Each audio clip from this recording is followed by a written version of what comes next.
संकट के समय ये पैसा गरीब परिवारों के काम आया है। साथियों, आज अटल जी की जयंती का ये दिन सुशासन के उत्सव का भी दिन है। लंबे समय तक देश में गरीबी हटाओ जैसे नारों को ही गवर्नेंस मान लिया गया था, लेकिन अटल जी ने सही मायने में सुशासन को जमीन पर उतारा। आज डिजिटल पहचान की इतनी चर्चा होती है, इसकी नींव बनाने का काम अटल जी की सरकार ने ही किया था। उस समय जिस विशेष कार्ड के लिए काम शुरू हुआ था, जो आज आधार के रूप में विश्वविख्यात हो चुका है, भारत में टेलीकॉम क्रांति को गति देने का श्रेय भी अटल जी को ही जाता है। उनकी सरकार ने जो टेलीकॉम नीति बनाई, उससे घर घर तक फोन और इंटरनेट पहुंचना आसान हुआ और आज भारत दुनिया में सबसे अधिक मोबाइल और इंटरनेट यूजर वाले देशों में से एक है। साथियों, आज अटल जी जहां होंगे, इस बात से प्रसन्न होंगे कि बीते 11 वर्षों में भारत दुनिया का दूसरा बड़ा मोबाइल फोन निर्माता बन गया है। और जिस यूपी से वे सांसद रहे, वो यूपी आज भारत का नंबर 1 मोबाइल मैन्युफैक्चरिंग राज्य बना है। साथियों, कनेक्टिविटी को लेकर अटल जी के विजन ने 21वीं सदी के भारत को शुरुआती मजबूती दी।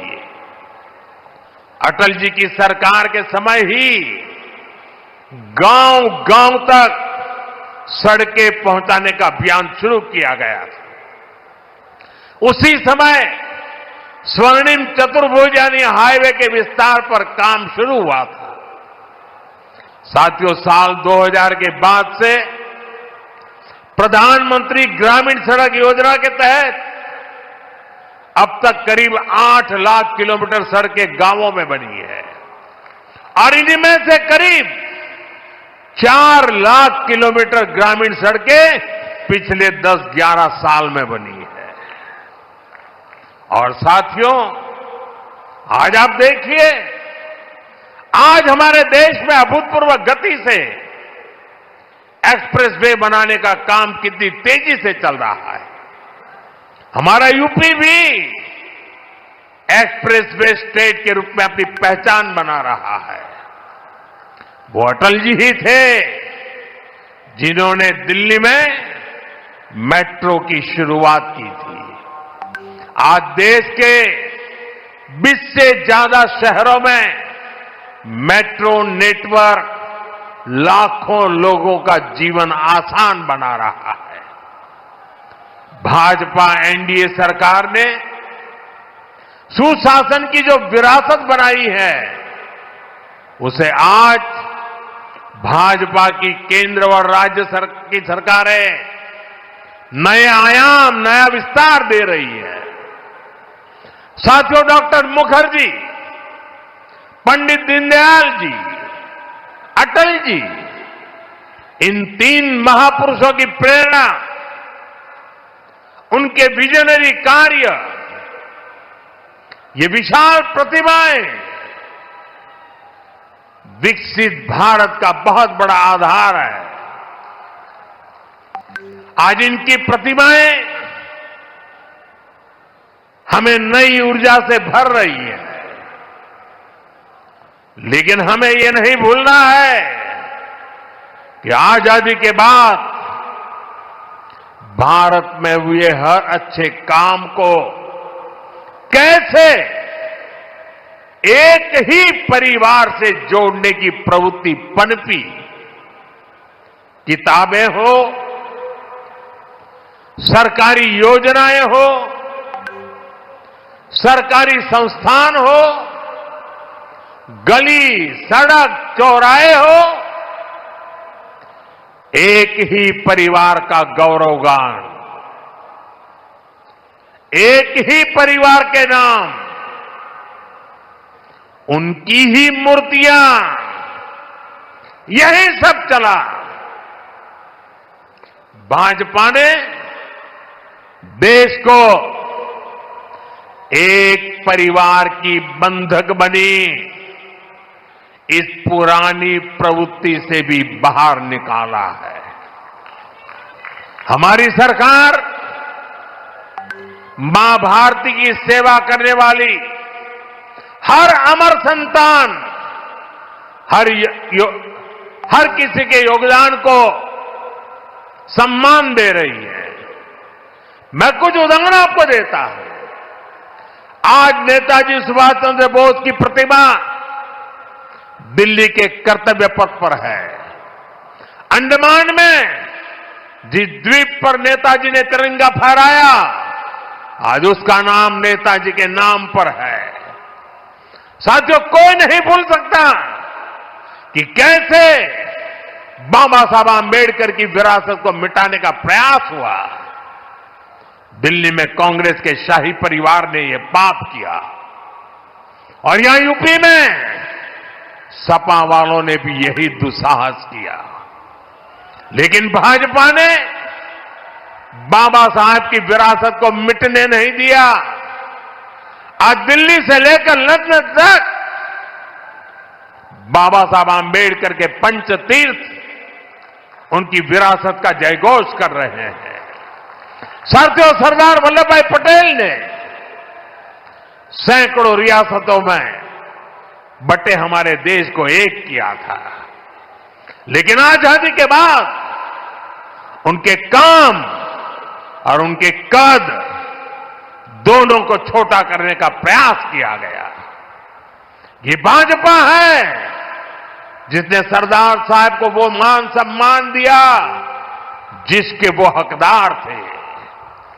भाजपा ने ही सरदार पटेल की विश्व की सबसे ऊंची प्रतिमा बनाई, एकता नगर के रूप में एक प्रेरणा स्थली का निर्माण किया।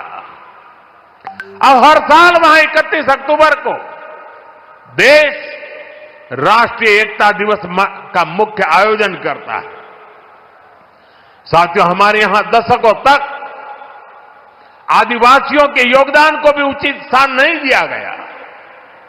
हमारी सरकार ने ही भगवान बिरसा मुंडा का भव्य स्मारक बनाया। अभी कुछ सप्ताह पहले ही छत्तीसगढ़ में शहीद वीर नारायण सिंह आदिवासी म्यूजियम का लोकार्पण हुआ है। साथियों, देश भर में ऐसे अनेक उदाहरण हैं। यही उत्तर प्रदेश में ही देखें तो महाराजा सुहेलदेव का स्मारक तब बना जब भाजपा सरकार बनी। यहां निषाद राज और प्रभु श्री राम की मिलन स्थली को अब जाकर के मान सम्मान मिला। राजा महेंद्र प्रताप सिंह से लेकर चौरी चौरा के शहीदों तक मां भारती के सपूतों के योगदान को भाजपा सरकार ने ही पूरी श्रद्धा और विनम्रता से याद किया। साथियों, परिवारवाद की राजनीति की एक विशिष्ट पहचान होती है। यह असुरक्षा से भरी हुई होती है। इसलिए परिवारवादियों के लिए दूसरों की लकीर छोटी करना मजबूरी हो जाता है ताकि उनके परिवार का कद बड़ा दिखे और उनकी दुकान चलती रहे। इसी सोच ने भारत में राजनीतिक छुआछूत का चलन शुरू किया। आप सोचिए, आजाद भारत में अनेक प्रधानमंत्री हुए, लेकिन राजधानी दिल्ली में जो म्यूजियम था उसमें अनेक पूर्व प्रधानमंत्रियों को नजरअंदाज किया गया। इस स्थिति को भी भाजपा ने, एनडीए ने ही बदला है। आज आप दिल्ली जाते हैं तो भव्य प्रधानमंत्री संग्रहालय आपका स्वागत करता है। वहां आजाद भारत के हर प्रधानमंत्री, चाहे कार्यकाल कितना भी छोटा रहा हो, सबको उचित सम्मान और स्थान दिया गया है। साथियों, कांग्रेस और उसके सहयोगियों ने राजनीतिक रूप से भाजपा को हमेशा अछूत बनाए रखा, लेकिन भाजपा के संस्कार हमें सबका सम्मान करना सिखाते हैं।